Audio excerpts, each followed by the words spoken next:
Coming up on Peninsula Beat, we take a look back at some of the biggest stories in 2016. Beginning at Trump National, where the presidential election made big news for Donald Trump as he's elected the next president of the United States. Crime was also addressed by the city, and new technology was implemented to bring the numbers down. One man's passion was highlighted in storytelling from World War II, while Panther football returned to the Hill with a vengeance. It was a golden anniversary for a local landmark restaurant, and the Terranea Resort brews up a new coffee that was a delightful jolt for everyone.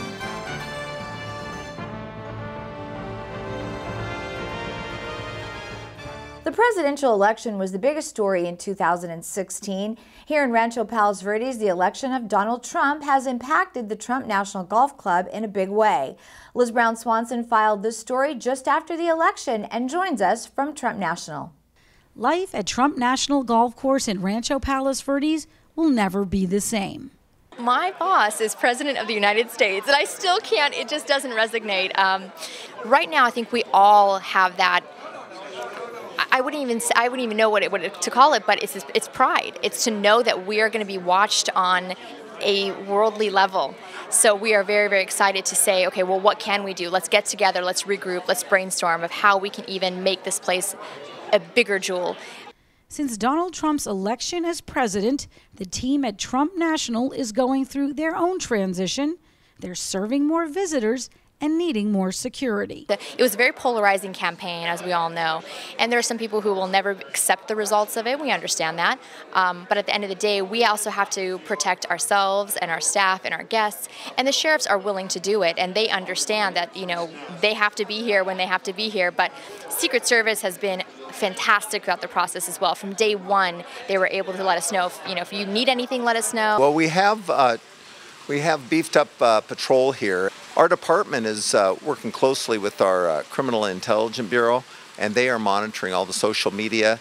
They've also the radical groups, just to make sure that there are no problems here, to protect the property, but mainly protect all the workers here. We're working closely with the security here. Trump actually has their own security. So between the sheriffs and their security and our Emergency Operations Bureau, we're going to be fine. Lomita Sheriff Station has added patrols. So far, there have been small protests outside the property, made famous in 2002 when Donald Trump acquired the course after it went bankrupt when the 18th hole slid into the ocean. Obviously, when he came, he did. Trump National did put Rancho Palos Verdes on the map, and then after that we had Terranea came in, and that was another wonderful thing. But I have to say that this council has worked very well with Mr. Trump. I can tell you I've got nothing but good things from a business perspective and what he's done to the neighborhood in the area. He has done exactly what he said he's going to do, is making this the best golf course that there is out there, and embraced the community and very quietly donated millions and millions of dollars. I know he has that persona of being brash and lawsuits and all that, but very quietly behind the scenes, he does a lot of good, in my humble opinion. Both city council members Susan Brooks and Jerry DeHovic were at Trump's on election night and say regardless of politics and past controversies, this oceanfront golf course has a positive impact on the community. For me personally, I live right across the street from Trump. I think as a city, I think it does add a level of prestige that he's conducting business here in RPV. Lilly and company, the Trump organization, has done a great job of separating the political side from the business side. The message was business as usual. Let's not get into politics. Let's continue to make sure that our guests are happy with the food, the service, etc. Do you hope you'll be golfing with him as president? Well, you never know what'll happen, during his visits to LA, but I think that would be a very unique experience, and obviously being the president, but, to us, he is Mr. Trump, and he will always continue to be. The last time President-elect Donald Trump visited his course was in June. It's not clear when he will return and who will now be calling the shots. What do I think about the future of this facility? I'm not sure if Mr. Trump is going to be able to run it. I believe it will be run by his family. His family has been wonderful. He will always be my boss, but we'll see what happens down the road. As was expected in the wake of the election, there has been a lot more activity and now security here at Trump National. And for the staff here, they say what they're excited and planning for next is the day that their boss returns here as the next president of the United States. I'm Liz Brown Swanson reporting for RPV TV. RPV City Council and law enforcement stepped up public safety efforts in 2016. In an effort to catch criminals, dozens of automated license plate recognition cameras were installed around the peninsula. Liz Brown Swanson filed this report about the need for video surveillance programs. This is one of the newly installed ALPR cameras now watching for crime on the peninsula. The ALPR cameras are automated license plate reader cameras, and they alert us to stolen vehicles, wanted vehicles, vehicles associated with missing persons, and we're installing them around the peninsula in strategic locations. There'll be over 40 cameras total when the project is done, and that includes Rancho Palos Verdes, Rolling Hills Estates, and Palos Verdes Estates are all involved in this project. The captain of the Lomita Sheriff Station says the cameras have already resulted in multiple arrests. First week that the cameras were fully functional with Lomita Sheriff Station, it resulted in 4 hits, 4 lost or stolen vehicle hits, and the sheriff was able to recover 3 stolen vehicles, as well as that leading to 3 arrests. And with those arrests, they actually found stolen goods in addition to burglary tools. So you can see that it's hopefully helping on the prevention side, preventing other people from becoming victims. And that's very encouraging, these early stats, just in the short time that these cameras have been fully up. RPV's deputy city manager says the ALPR program was needed to help put a dent in a peninsula-wide spike in crime. All 4 city councils on the Hill agreed to purchase the cameras and fund the nearly $750,000 project. Saw that residential burglaries were at an all-time high for our city. It was of extreme concern to the council, and public safety is always our utmost concern. And so the ALPR seemed like a very good route to go, especially because where we are located geographically, we have a peninsula, which works in our advantage for ALPRs because we could put them at strategic locations. And we found that when we partnered with the other cities, all the cities would save money because we were able to do fewer cameras.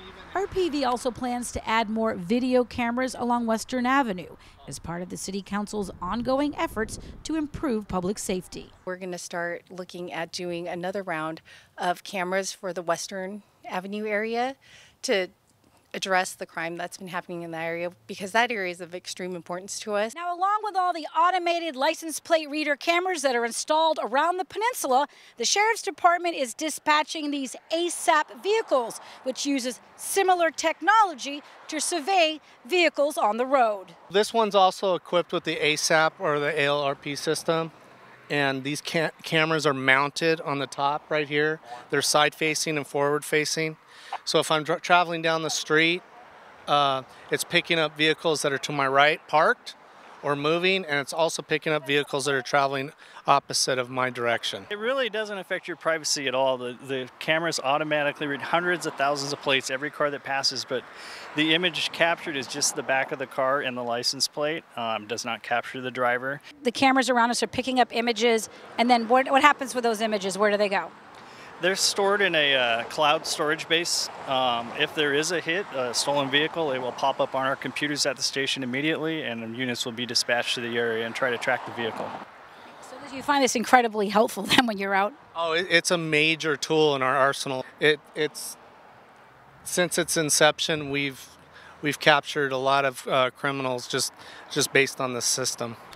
Law enforcement points out that these cameras only capture license plates and that residents still need to be the eyes of the community and to report any suspicious activity. I'm Liz Brown Swanson reporting for RPV TV.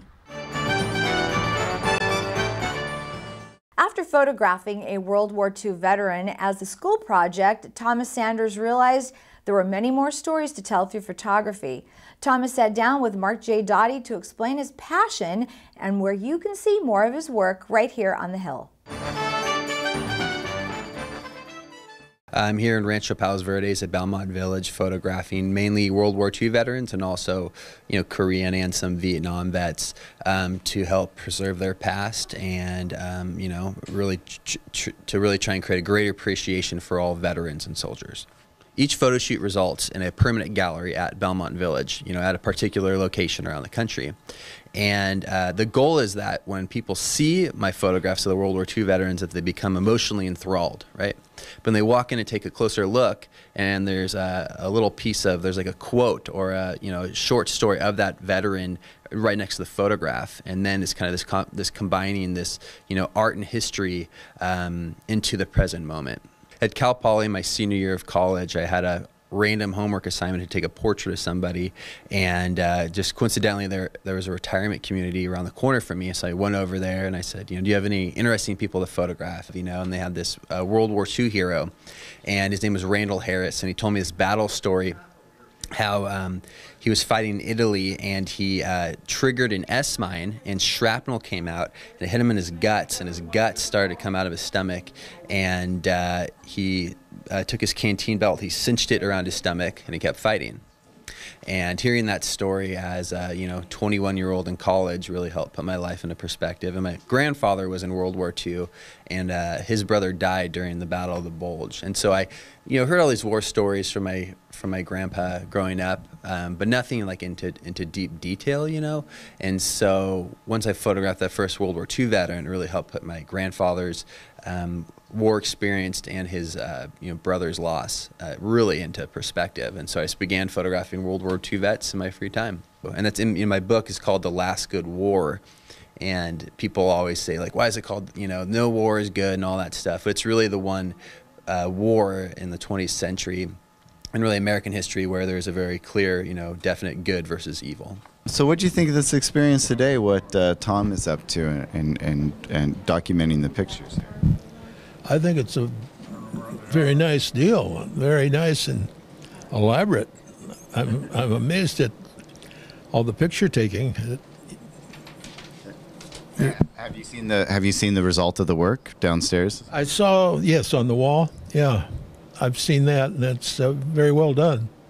They took us, who had some background in Japanese, so that we could then be advanced to be more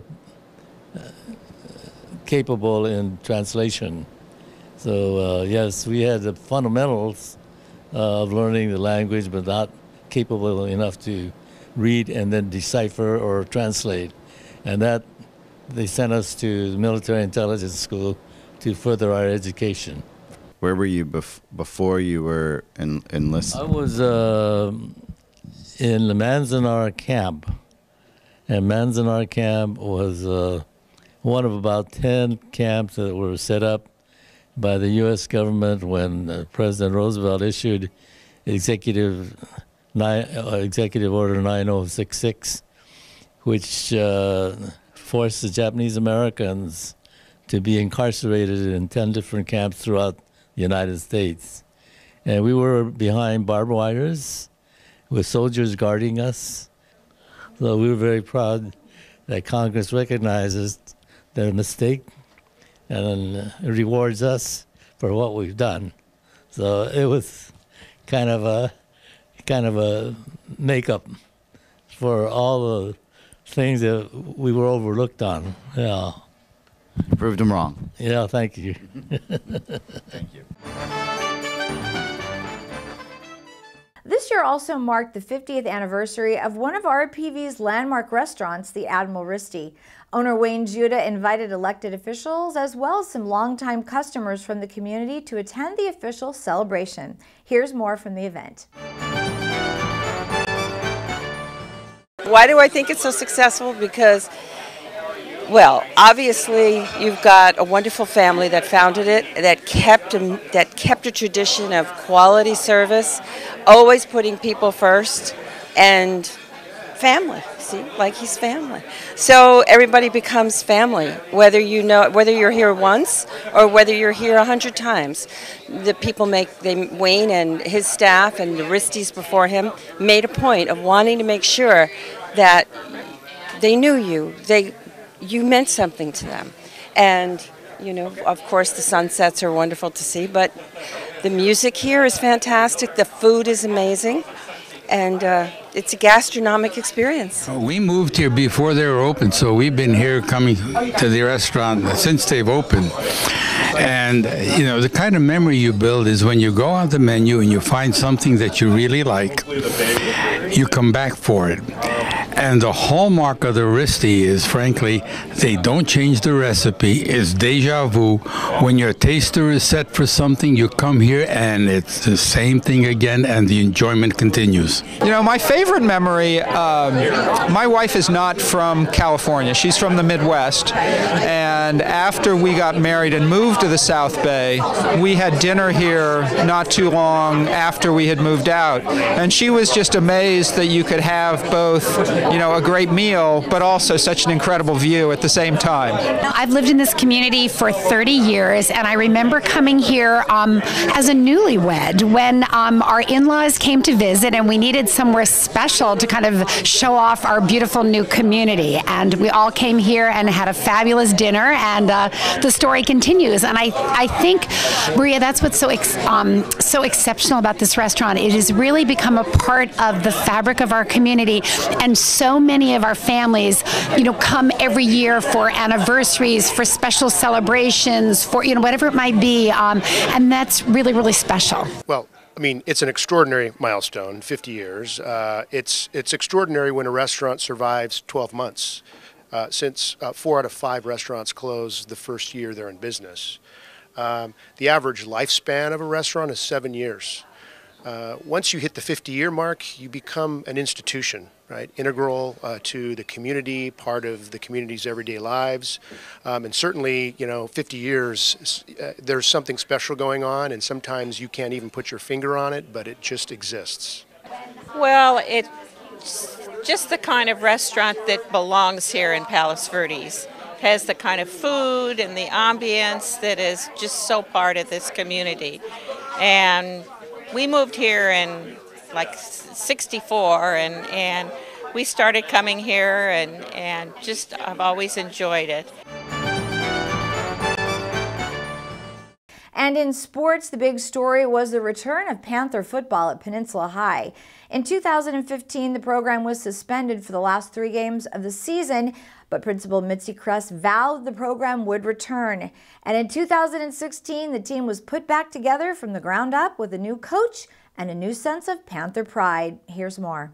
It's emotional for me too. In fact, I get kind of teary thinking about it, because I last year had to make probably the toughest decision of my professional career when we suspended the games.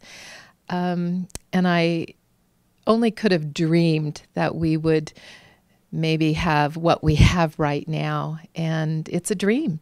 I never could have imagined it. All the pieces fell in place. I think we had some divine guidance. I am just full of joy and excitement. You know, you put it back together piece by piece, starting with David Young, your new head coach. What has he brought that has really helped to make this program complete now? He's brought a positive can-do attitude with a lot of energy and integrity. And it's interesting because I was seeking guidance and help a year ago, well, not quite a year ago, about 11 months ago, talking with people in the community, alumni, other coaches, and I called in every single football player and spoke with them.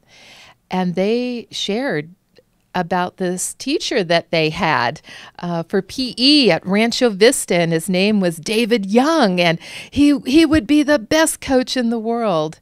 And they loved him way back when, and now he's our coach here. He doesn't give up. He doesn't give up. What's been the biggest challenge in fielding a brand new team this year? A commitment, getting these guys to buy into the commitment of how much harder it's going to be to start something new.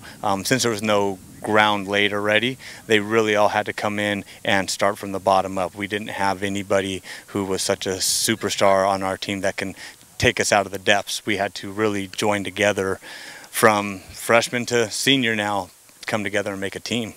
Interesting, because you said, there's not a lot of superstars, but everybody's sort of starting in the same playing field. From a coach perspective, that must be kind of refreshing.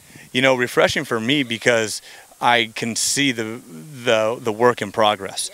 Refreshing for them as well, because a lot of them, whether they had something with the old coach or the old coach had an attitude toward them, I told them flat out, it's a new day, I'm a new person, and all you have to do is prove to me you want to be here and work hard. And it's turned out to be a really good thing for them, because a lot of them, I think, were happy to turn over a new leaf and get a second chance, because how many times do we really get a second chance to perform or compete? What's it been like this year with all of the changes, especially new coaches, new team, etc.?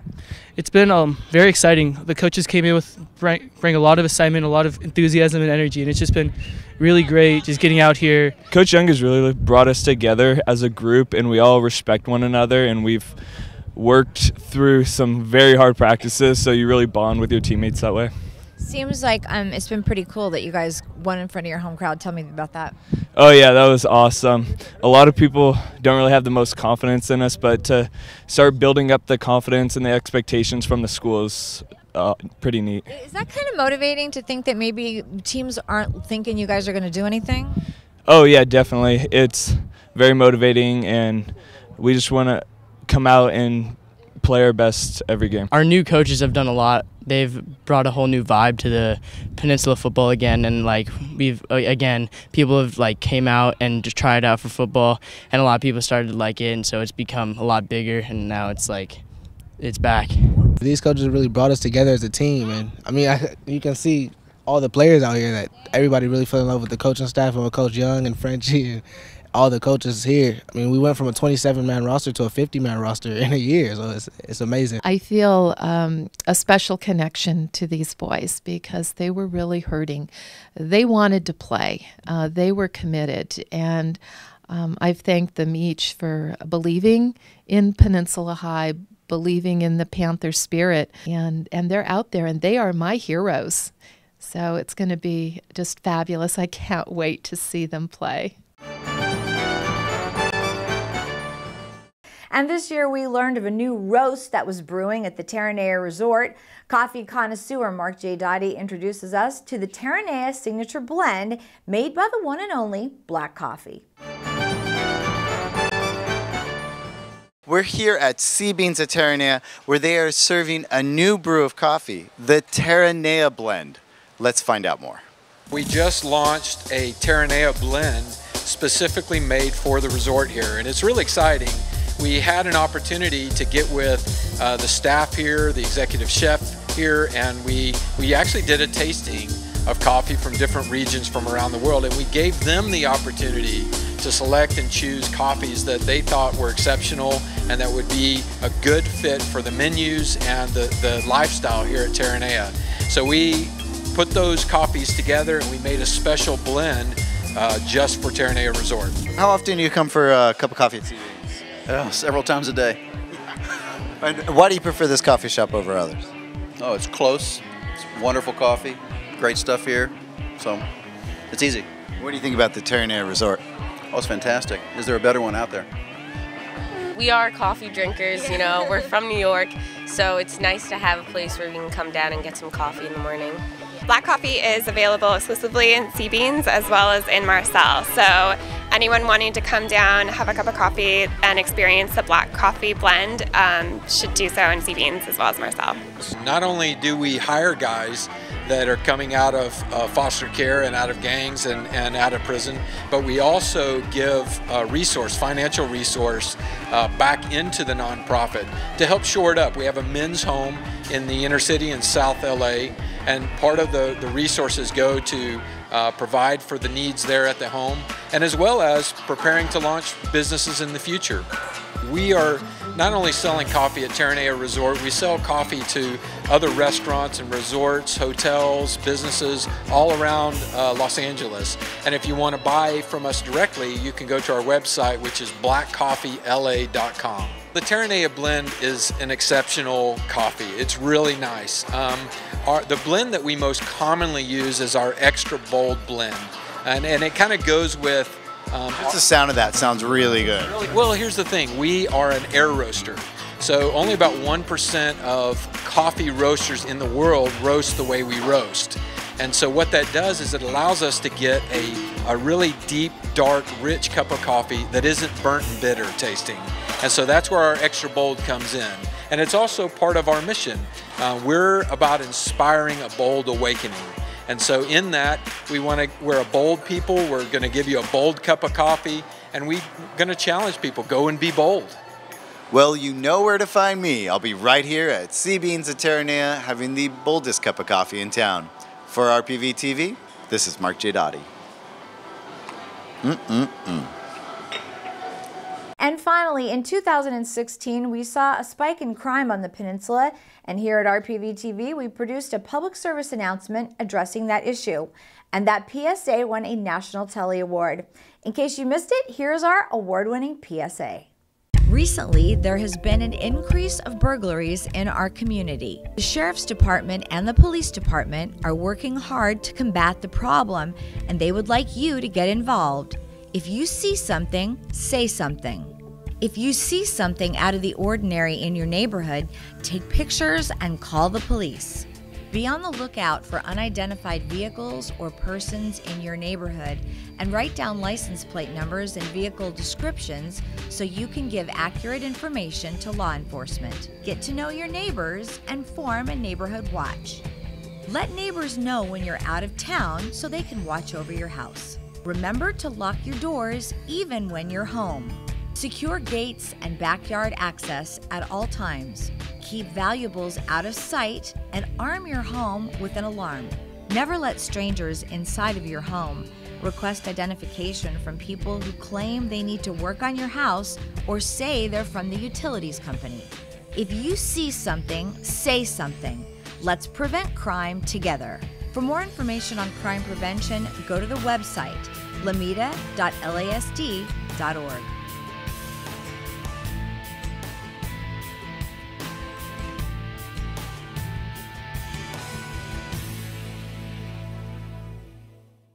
And that will do it for us. Thanks so much for watching, and from everyone here at RPV TV, Happy New Year and make it a great day.